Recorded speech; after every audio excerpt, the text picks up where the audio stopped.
ढोढ़ी हकी मोरी लागतावे चांद के अजोरी हर हर गिरा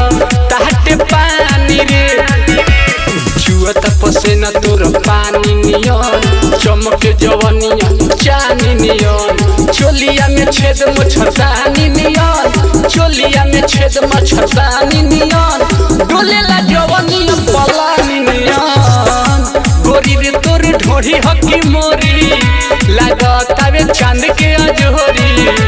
हर हर गिरा ताटे पानी रे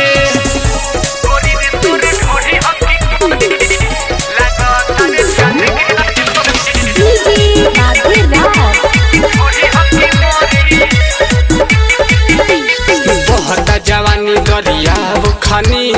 ओमे लोग दहटाते नाव खानी बोरिंग के खेलते तो पहले बड़े बोरिंग के खेलते तो पहले बड़े कहावा से ढोढ़ी ऐसन पहले बड़े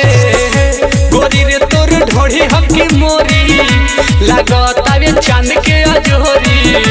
हर हर गिरा तावे पानी रे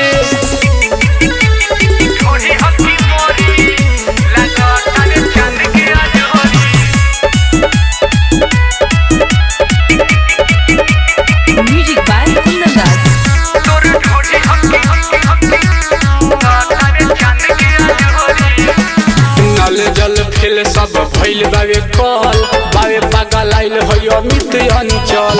रीत सरिंच भकुआला रे रीत सरिंच भकुआला रे